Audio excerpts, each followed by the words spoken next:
सेवा के लिए एवर रेडी हैं, चांस मिले तो प्यार से सेवा के लिए एवर रेडी हैं। लेकिन अभी सेवा में एडिशन करो वाणी के साथ साथ मनसा। अपनी आत्मा को विशेष कोई न कोई प्राप्ति के स्वरूप में स्थित कर वाणी से सेवा करो। मानो भाषण कर रहे हो तो वाणी से तो भाषण अच्छा करते ही हो, लेकिन उस समय अपने आत्मिक स्थिति में विशेष, चाहे शक्ति की, चाहे शांति की, चाहे परमात्म प्यार की, कोई न कोई विशेष अनुभूति की स्थिति में स्थित कर मनसा द्वारा आत्मिक स्थिति का प्रभाव वायुमंडल में फैलाओ और वाणी से साथ साथ संदेश दो। वाणी द्वारा संदेश दो, मनसा आत्मिक स्थिति द्वारा अनुभूति कराओ। भाषण के समय आपके बोल आपके मस्तक से, नयनों से, सूरत से उस अनुभूति की सीरत दिखाई दे कि आज भाषण तो सुना लेकिन परमात्म प्यार की बहुत अच्छी अनुभूति हो रही थी। जैसे भाषण की रिजल्ट में कहते हैं बहुत अच्छा बोला, बहुत अच्छा, बहुत अच्छी बातें सुनाई, ऐसे ही आपके आत्मस्वरूप की अनुभूति का भी वर्णन करें। मनुष्य आत्माओं को वाइब्रेशन पहुंचे, वायुमंडल बने। जब साइंस के साधन ठंडा वातावरण कर सकते हैं, सबको महसूस होता है बहुत ठंडाई अच्छी आ रही है, गर्म वायुमंडल अनुभव करा सकते हैं। साइंस सर्दी में गर्मी का अनुभव करा सकती है, गर्मी में सर्दी का अनुभव करा सकती, तो आपकी साइंस क्या प्रेम स्वरूप, सुख स्वरूप, शांत स्वरूप वायुमंडल अनुभव नहीं करा सकती। यह रिसर्च करो। डबल फॉरेनर्स को एक सेकंड में कोई भी व्यर्थ बात, कोई भी नेगेटिव बात, कोई भी बीती बात, उसको मन से बिंदी लगाना आता है। डबल फॉरेनर्स जो समझते हैं कि कैसी भी बीती हुई बात, अच्छी बात तो भूलनी है ही नहीं, भूलनी तो व्यर्थ बातें ही होती हैं। तो कोई भी बात जिसको भूलने चाहते हैं, उसको सेकंड में बिंदी लगा सकते हैं। जो फॉरेनर्स लगा सकते हैं, वह सीधा लंबा हाथ उठाओ, मुबारक हो। अच्छा, जो समझते हैं कि एक सेकंड में नहीं एक घंटा तो लगेगा ही, सेकंड तो बहुत थोड़ा है ना, एक घंटे के बाद बिंदी लग सकती है, वे हाथ उठाओ। जो घंटे में बिंदी लगा सकते हैं, वे हाथ उठाओ। देखा, फॉरेनर्स तो बहुत अच्छे हैं।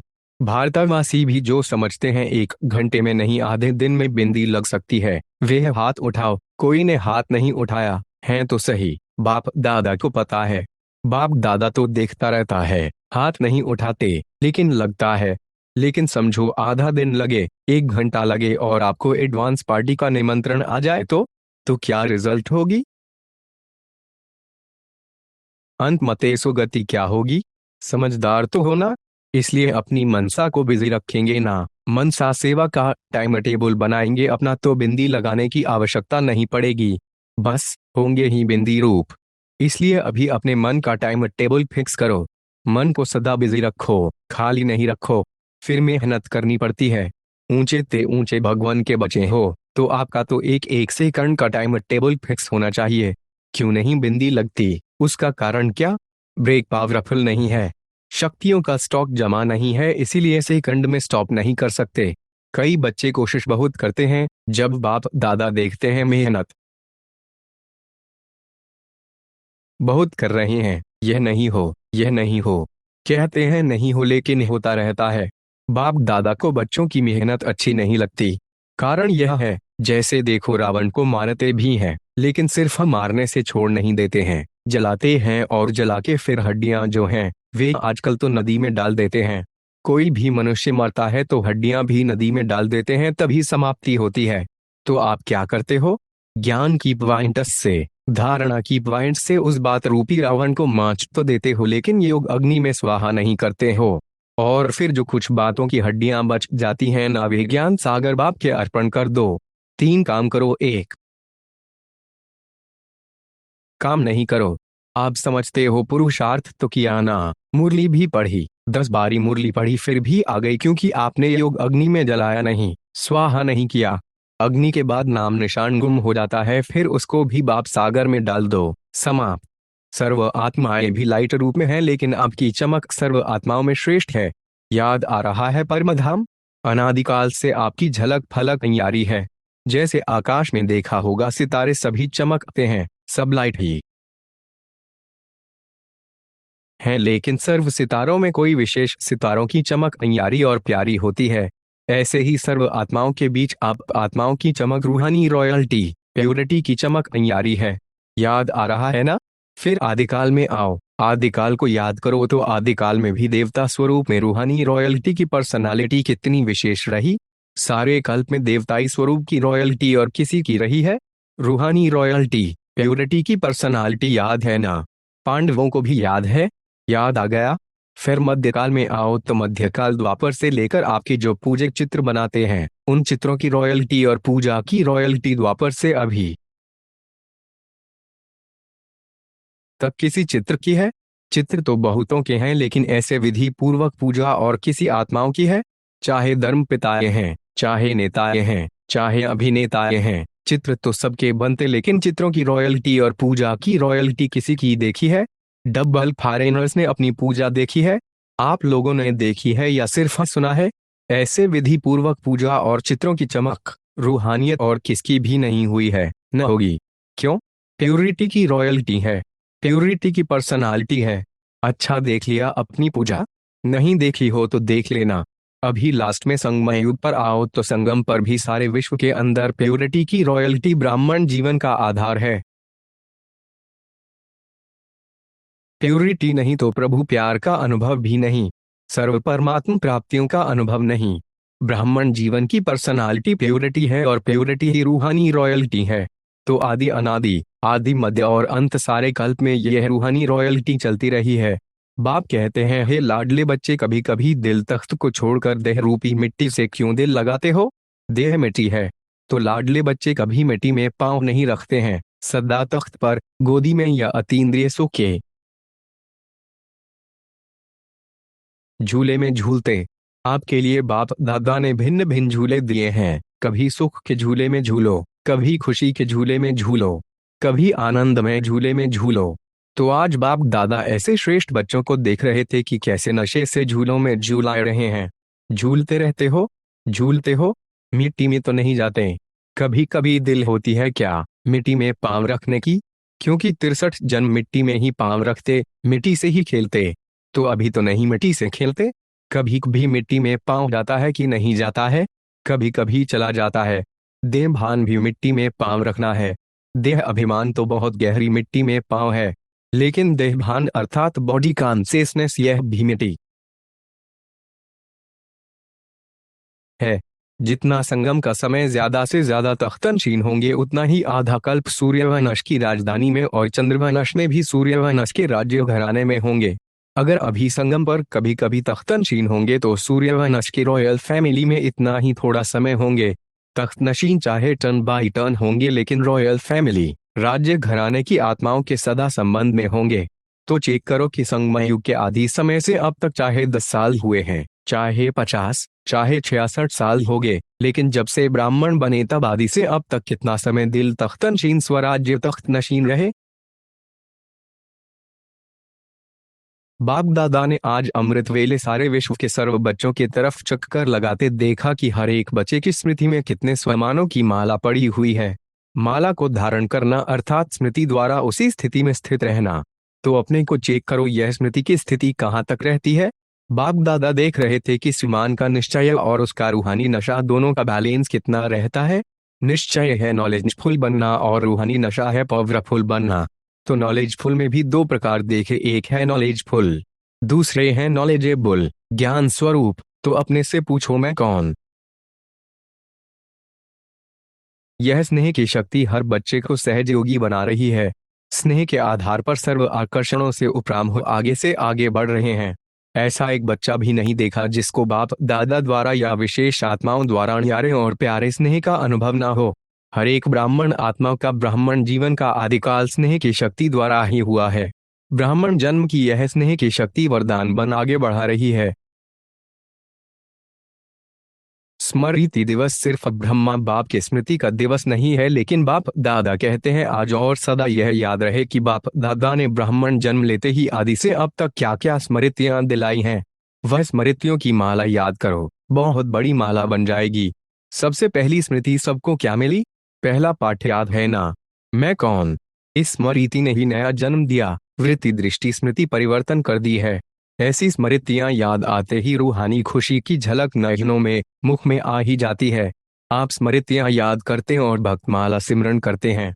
एक भी स्मृति अमृत वेले से कर्मयोगी बनने समय भी बार बार याद रहे तो स्मृति समर्थ स्वरूप बना देती है, क्योंकि जैसी स्मृति वैसी ही समर्थी वैसा ही आती है। इसलिए आज के दिन को स्मृति दिन साथ साथ समर्थ दिन कहते हैं। ब्रह्मा बाप सामने आते ही, बाप की दृष्टि पड़ते ही आत्माओं में समर्थी आ जाती है। सब अनुभवी हैं, सभी अनुभवी हैं ना, चाहे साकार रूप में देखा, चाहे अव्यक्त रूप की पालना से पलते अव्यक्त स्थिति का अनुभव करते हो, सेकंड में दिल से बाप दादा कहा और समर्थी स्वतः ही आ जाती है। सोचो, आप विशेष आत्माओं की अनादि आदि पर्सनैलिटी और रॉयल्टी कितनी ऊंची है। अनादि रूप में भी देखो, जब आप आत्माएं परमधाम में रहती तो कितनी चमकती हुई आत्माएं दिखाई देती हो। उस चमक की रॉयल्टी पर्सनैलिटी कितनी बड़ी है, दिखाई देती है। और बाप के साथ साथ आत्मा रूप में भी रहते हो, समीप रहते हो। जैसे आकाश में कोई कोई सितारे बहुत ज्यादा चमकने वाले होते हैं ना, ऐसे आप आत्माएं भी विशेष बाप के साथ और विशेष चमकते हुए सितारे होते हो। परमधाम में भी आप बाप के समीप हो, और फिर आदि सत्ययुग में भी आप देव आत्माओं की पर्सनैलिटी रॉयल्टी कितनी ऊंची है। सारे कल्प में चक्कर लगाओ, धर्म आत्मा होगे, महात्मा होगे, धर्म पिताए होगे, नेताए होगे, अभिनेताए होगे, ऐसी पर्सनैलिटी कोई की है जो आप देव आत्माओं की सत्ययुग में है। अपना देव स्वरूप सामने आ रहा है ना, आ रहा है या पता नहीं हम बनेंगे या नहीं, पका है ना। अपना देव रूप सामने लाओ और देखो, पर्सनैलिटी सामने आ गई। कितनी रॉयल्टी है, प्रकृति भी पर्सनैलिटी वाली हो जाती है। पंछी, वृक्ष, फल, फूल सब पर्सनैलिटी वाले, रॉयल। अच्छा फिर आओ नीचे, तो अपना पूजे रूप देखा है। आपकी पूजा होती है। डबल फॉरेनर्स पूजे बनेंगे कि इंडिया वाले बनेंगे। आप लोग देवियां देवताएं बने हो। सूंड वाला नहीं, पूंछ वाला नहीं। देवियां भी वह काली रूप नहीं, लेकिन देवताओं के मंदिर में देखो, आपके पूजे स्वरूप की कितनी रॉयल्टी है, कितनी पर्सनैलिटी है। मूर्ति होगी 4 फुट 5 फुट की, और मंदिर कितना बड़ा बनाते हैं। यह रॉयल्टी और पर्सनैलिटी है। आजकल के चाहे प्राइम मिनिस्टर हो, चाहे राजा हो, लेकिन धूप में बेचारे का बुत बना के रख देंगे, क्या भी होता रहे। और आपके पूजे स्वरूप की पर्सनैलिटी कितनी बड़ी है ना बढ़िया। कुमारियां बैठी है ना, रॉयल्टी है ना आपकी। फिर अंत में संगम युग में भी आप सबकी रॉयल्टी कितनी ऊंची है। ब्राह्मण जीवन की पर्सनैलिटी कितनी बड़ी है। डायरेक्ट भगवान ने आपके ब्राह्मण जीवन में पर्सनैलिटी और रॉयल्टी भरी है। ब्राह्मण जीवन का चित्रकार कौन? स्वयं बाप। ब्राह्मण जीवन की पर्सनैलिटी रॉयल्टी कौन सी है? प्योरिटी। प्योरिटी ही रॉयल्टी है ना। ब्राह्मण आत्माएं सभी जो भी बैठे हो तो प्योरिटी की रॉयल्टी है ना। हाँ, कंध हिलाओ 5 पांडव लेकिन नशा और निश्चय के आधार से विजयी बने, यह गायन अभी तक है। तो ऐसे पांडव हो। अच्छा नशा है तो पांडव जब भी सुनते होंगे आप पांडव हो, तो पांडवों को पांडवक्ति तो नहीं भूलता है ना। कभी कभी भूलता है। पांडव और पांडवक्ति, पांडवों को कभी भी पांडवक्ति भूल नहीं सकता। पांडवों को यह नशा होना चाहिए, हम कल कल के पांडव पांडवक्ति के प्यारे हैं। यादगार में पांडवों का भी नाम कम नहीं है। पांडवों का टाइटल ही है विजय पांडव। तो ऐसे पांडव हैं। बस हम विजय पांडव हैं, सिर्फ पांडव नहीं, विजय पांडव। विजय का तिलक अविनाशी मस्तक पर लगा हुआ ही है। सिर्फ बाप दादा के 3 शब्द शिक्षा के याद रखो, सबको याद है। मनसा में निराकारी, वाचा में निर्णयकारी, कर्म में निर्विकारी। जब भी संकल्प करते हो तो निराकारी स्थिति में स्थित होकर संकल्प करो और सब भूल जाए, लेकिन यह 3 शब्द नहीं भूलो। यह साकार रूप की 3 शब्दों की शिक्षा सौगात है। तो ब्रह्मा बाप से साकार रूप में भी प्यार रहा है।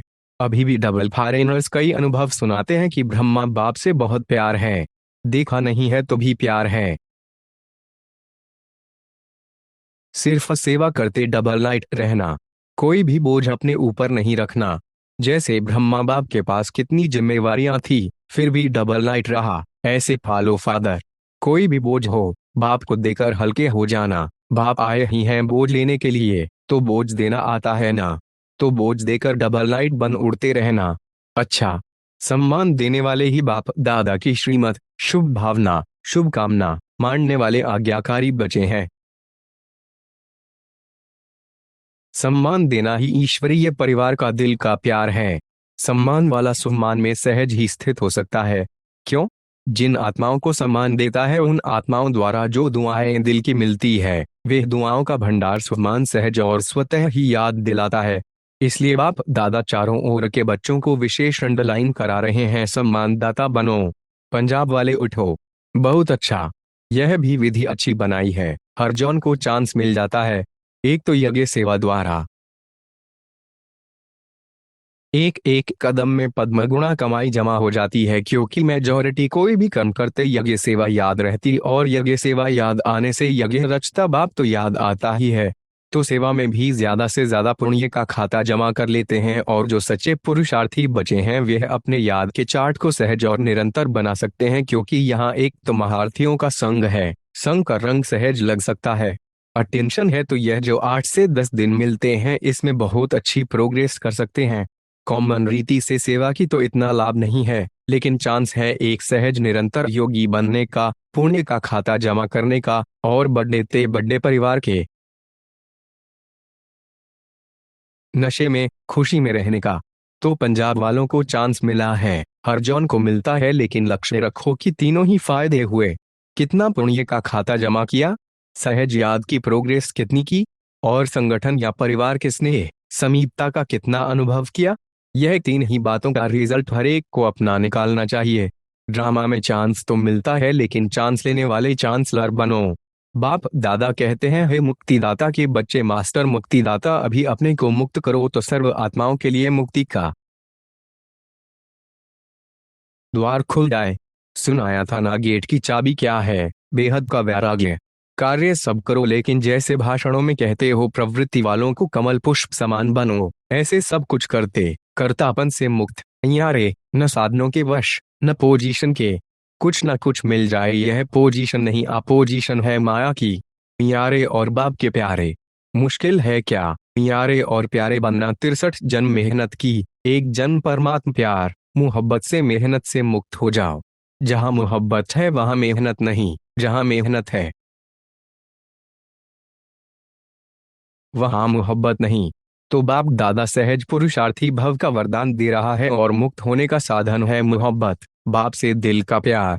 प्यार में लवलीन और महामंत्र है मन अमना भव का मंत्र। तो यंत्र को काम में लगाओ। काम में लगाना तो आता है ना। बाप दादा ने देखा संगमय युग में परमात्म प्यार द्वारा बाप दादा द्वारा कितनी शक्तियां मिली है, गुण मिले हैं, ज्ञान मिला है, खुशी मिली है। इन सब प्रभु देन को, खजानों को समय पर कार्य में लगाओ। समर्पित अर्थात तन मन वस्तु चाहे किसी भी रूप में है, साधन के रूप में है या धन के रूप में है, लेकिन समर्पित अर्थात जो भी है वह बाप के अर्पण हो गया, उसी को ही समर्पित कहा जाता है। समर्पित अर्थात जिसमें मेरापन का अंश भी नहीं, कभी गलती से भी मेरापन नहीं है। समर्पित का अर्थ ही है मेरा एक बाबा, बाप के साथ दादा तो है ही। समर्पित अर्थात साकार रूप में कर्म में ब्रह्मा बाप सम्मान, और निराकारी श्रेष्ठ योग की स्थिति में निराकार शिव बाप के समान। तो ऐसे अपने को समझते हो, न हद का मैंपन, न हद का मेरापन।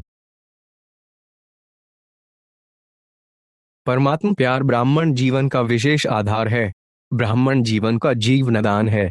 अगर ब्राह्मण जीवन में परमात्म प्यार का अनुभव कम है तो प्यार के बिना जीवन रमणीक नहीं, सूखा जीवन हो जाता है। परमात्म प्यार ही जीवन में सदा साथ भी देता और साथी बन सदा सहयोगी रहता। जहाँ प्यार है, साथ है, वहाँ सब कुछ बहुत सहज और सरल हो जाता है। मेहनत का अनुभव नहीं होता है, ऐसा अनुभव है ना। परमात्म प्यारे कोई भी व्यक्ति व साधनों की आकर्षण में नहीं आ सकते, क्योंकि परमात्म आकर्षण, परमात्म प्यार ऐसा अनुभव कराता जो सदा प्यार के कारण लवलीन रहते हैं। जिसको लोगों ने परमात्मा में लीन होना समझ लिया, परमात्मा में लीन नहीं होता, लेकिन परमात्म प्यार में लवलीन हो जाता। बाप दादा चारों आरे के बच्चों को देखते हैं, परमात्म प्यारे तो सभी बने हैं, लेकिन एक है लवली बच्चे, दूसरे हैं लवलीन बच्चे। तो अपने आप से पूछो, लवली तो सभी हैं, लेकिन लवलीन कहाँ तक रहते हैं? लवलीन बच्चों की निशानी है वह सदा परमात्म फरमान में सहज चलते हैं, फरमान में भी रहते और देह भान से कुर्बान भी रहते हैं, क्योंकि प्यार में कुर्बान होना मुश्किल नहीं है। सबसे पहला फरमान है योगी भव, पवित्र भव। बाप का बच्चों से प्यार होने के कारण बाप बच्चों को मेहनत करते देख नहीं सकते, क्योंकि बाप जानते हैं 63 जन्म बहुत मेहनत की, अभी यह अलौकिक जन्म मेहनत से मुक्त हो अतीन्द्रिय सुख की मौज मनाने का है। तो मौज मना रहे हो कि मेहनत करनी पड़ती है। प्यार में फरमान पर चलना मेहनत नहीं लगती।